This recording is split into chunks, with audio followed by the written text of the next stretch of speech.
S Alam group আপনারা সবাই জানেন, পৃথিবীর সবাই জানে আশা করি। আজকে হয়তো আবার এস আলম গ্রুপ থেকে ফোন পেতে পারি। এস আলম গ্রুপ লুট করেছে 1,90,000 কোটি টাকা। এই 1,90,000 কোটি টাকা টোটাল এডিবির গভর্নমেন্ট আগামী বাজেটে যে পরিমাণ খরচ করতে চায় এক্স্যাক্টলি সেই পরিমাণটা। এবার চিন্তা করে দেখুন আমাদের টাকা কোথায় যাচ্ছে, কেন আমরা বাজেট ইমপ্লিমেন্ট করতে হিমশিম খাই। আপনাদের আগের প্রোগ্রামে এই দুর্নীতি নিয়ে কথা বলার পরে সামিট গ্রুপের জিএম আমাকে ফোন করেছিল, সিইওর সাথে আমাকে মিটিং করার অনুরোধ করছে, আমরা তাদের যেন প্ল্যান্ট ঘুরে দেখাবে আমাকে। এরপরে আসি যে রাজনৈতিক প্রভাব এবং লুটপাট, এটা করে ব্যাংকিং সেক্টরকে অলমোস্ট খালি করে দেওয়া হয়েছে বছরের পর বছর ধরে। $17 বিলিয়ন শুধু ব্যাংকিং সেক্টর থেকে লুট হয়েছে, যেটা আমাদের অ্যানুয়াল ডেভেলপমেন্ট প্রোগ্রামের 66%। তো আমরা জানি প্রতি বছরই ইরেসপেক্টিভ অফ দ্য পলিটিক্যাল রিজাইম যখনই এডিপির বাজেট দেওয়া হয় সেটা ইমপ্লিমেন্টেশনে হিমশিম খেতে হয়। অথচ দেখেন 66% অফ দ্য এডিপি প্রোগ্রাম, এটা শুধু ব্যাংকিং সেক্টর, ওই পরিমাণ অর্থ শুধু ব্যাংকিং সেক্টর থেকে লুটপাট হয়েছে। সো আমি প্রথমে ব্যাংকিং সেক্টর নিয়ে একটু কথা বলতে চাই এবং এর সাথে বাজেটের সম্পর্কটা কী রকম। আগামী 2026-27 অর্থ বছরের এডিপি যেটা বলি আমরা, অ্যানুয়াল ডেভেলপমেন্ট প্রোগ্রাম, সেটার সাইজ ধরা হয়েছে আনুমানিক 3 লক্ষ কোটি টাকা। এই 3 লক্ষ কোটি টাকার মধ্যে গভর্নমেন্ট ফাইন্যান্স করার প্ল্যান করছে 1,90,000 কোটি টাকা। বাকি 1,10,000 কোটি টাকা গভর্নমেন্ট ঋণ করে ফাইন্যান্সিং করার প্ল্যান করছে। আমি অনেকগুলো পরিসংখ্যান দিব, যেহেতু ইকোনমিস্ট, বোঝানোর চেষ্টা করব বাজেটের সাথে আমাদের বাজেটের বিভিন্ন সেক্টরে যে ব্যয়গুলো হয়, আর আমার আলোচনার ফোকাস হবে দুর্নীতি বিভিন্ন এই দুইটা সেক্টরের। আপনারা সবাই জানেন 2009 থেকে 2023 এই সময়ের মধ্যে বাংলাদেশ থেকে পাচার হয়েছে $234 বিলিয়ন। আর বিএনপি জামাত সরকারের সময় 2001 থেকে 6 সাল পর্যন্ত বাংলাদেশ থেকে পাচার হয়েছে $12.4 বিলিয়ন, যেটা একটা বাজেটের একটা বিশাল অংশ। এবার আসি ব্যাংকিং সেক্টর। শুধু বাংলাদেশ না, পৃথিবীর যে কোনো দেশের ব্যাংকিং সেক্টর অর্থনীতির প্রাণকেন্দ্র। কারণ হচ্ছে ব্যাংকিং সেক্টরের উপরে নির্ভর করে investment, industrialisation, employment, all of this, এই সবগুলো বিষয়, ইনফ্লেশন, মানিটারি পলিসি, সবগুলো ব্যাংকিং সেক্টরের সাথে রিলেটেড। কিন্তু দুর্ভাগ্য হচ্ছে আমাদের দেশের ব্যাংকিং সেক্টর ধ্বংসপ্রাপ্ত। সো কোশ্চেন হচ্ছে আমাদের দেশের ব্যাংকিং সেক্টরের মেইন প্রবলেমগুলো সবারই হয়তো জানা, তারপরও আমি একটু কিছু স্ট্যাটিস্টিক্স দিব। নাম্বার 1 প্রবলেম হচ্ছে ভয়াবহ ঋণ খেলাপি। আমাদের আগামী বছরের প্রপোজড বাজেটের সাইজ সচিব মহোদয় বলেছেন 9,30,000 কোটি টাকা। বাংলাদেশে খেলাপি ঋণের পরিমাণ 6,30,000 কোটি টাকা। সো আপনারা একটু ভেবে দেখুন, একটা বাজেটের প্রায় 75% আমাদের খেলাপি ঋণ আছে। আমি যেটা বোঝানোর চেষ্টা করছি যে এই খেলাপি ঋণ যদি না থাকে তাহলে আমাদের বাজেটটা ইমপ্লিমেন্টেশনে কি ইম্প্যাক্ট ফেলতে পারতো এবং এটাকে কোথায় নিয়ে যাওয়া যেত। কারণ একটু আগে সিপিডির গবেষক উনি বলেছেন যে আসলে ইমপ্লিমেন্টেশন করা যায় না, কারণ হচ্ছে আমাদের তো সেই পরিমাণ টাকা নেই। টাকা নেই কেন? কারণ হচ্ছে আমাদের টাকা পাচার হচ্ছে, চুরি হচ্ছে, খেলাপি হচ্ছে।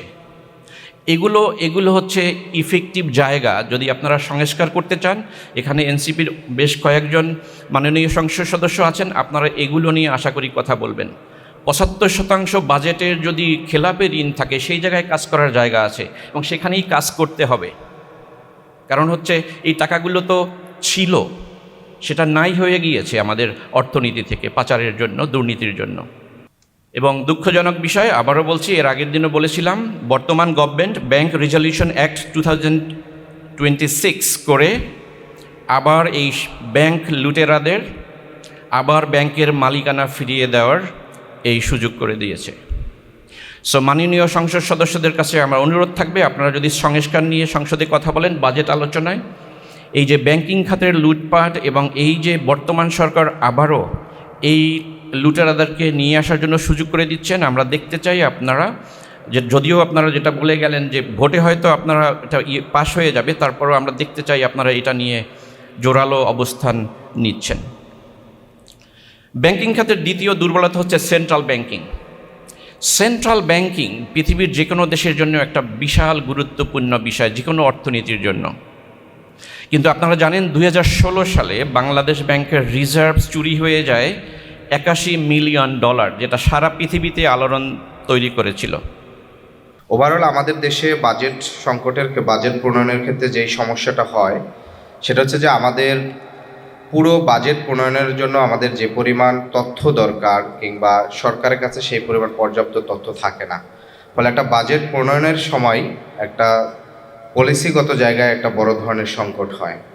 2 নম্বর হচ্ছে এখানে বাজেটের সমন্বয় এবং পর্যাপ্ত বাজেট দিতে পারে না। যে কোনো দেশের সাধারণত উন্নয়নশীল রাষ্ট্রগুলোতে মোট জিডিপির বাজেটের 5% বরাদ্দ করা একটা স্ট্যান্ডার্ড, কিন্তু সেক্ষেত্রে আমাদের দেশে যেই চালাকিটা করা হয় যে যখন বাজেটটা প্রণয়ন হয় তখন বলা হয় যে মোট বাজেটের 5%, কিন্তু জিডিপির 5% আর মোট বাজেটের 5% এটার ভিতরে আকাশ এবং পাতাল ডিফারেন্স, যেটা আসলে যখন বাজেটটা প্রণয়ন হয় তখন এই নিউজগুলোর মাধ্যমে সরকার এক ধরনের জনগণকে এক ধরনের আশ্বস্ত করার চেষ্টা করে। এখানে জিডিপির যদি 5% বরাদ্দ হয় তাহলে সেখানে সংখ্যাটা দাঁড়ায় 3 লক্ষের অধিক হাজার কোটি টাকা বাজেট, কিন্তু আমরা দেখি সর্বশেষ বাজেটটা এসেছে মাত্র 41,000 কোটি টাকা, এবং সেই 41,000 টাকা কোটির মধ্যে আবার 58% বাজেট হয়েছে পরিচালন ব্যয়, যেটা আসলে সরকারের সামগ্রিক বেতন কাঠামো অন্য খাতে ব্যয় হয়, যেটার আসলে খুব বেশি সরাসরি জনগণের উন্নয়নের প্রতি বছর যে স্বাস্থ্য খাতটা উন্নতি হবে সেই উন্নতির জায়গায় খুব বেশি ভূমিকা রাখতে পারে না। উন্নয়নের ক্ষেত্রে মাত্র 42% বাজেটের বরাদ্দ হয়, এবং গত 20 বছরে আমাদের এখানের স্বাস্থ্য খাতে বাজেট কখনোই শুধুমাত্র 2015-16 সেশনে বাজেট সেশনে সম্ভবত 2% কাছাকাছি ছিল জিডিপির, কিন্তু গত 20 বছরে এখানে বাজেটের স্বাস্থ্য খাতে বাজেট জিডিপির 1%-এরও অনেক কম ছিল। তো ফলশ্রুতিতে আমাদের এখানে স্বাস্থ্য খাতের যে বরাদ্দটা এটা সামগ্রিকভাবেই আমাদের জন্য স্বাস্থ্যের যে উন্নতি হবে সেটি আসলে সম্ভব হয় না।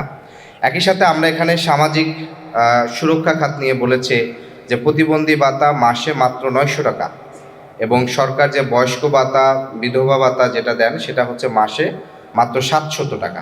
তাহলে 700 টাকা এবং 900 টাকা যেটা দেওয়া হয় সেটা তো একেবারেই একটা মাসে আসলে কোনো এটা পরিমাণে খুবই কম।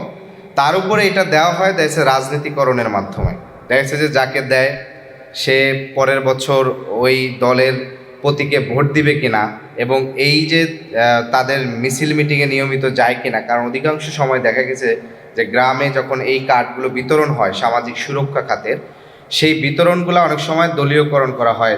যাদেরকে দেয় তাদেরকে বলা হয় যে আমাদের মিছিলে আসতে হবে, মিটিংয়ে আসতে হবে, আমাদের দলের প্রতি সমর্থন থাকতে হবে। এইভাবে এই জিনিসটি সাধারণত রাজনীতিকরণ হয়ে থাকে।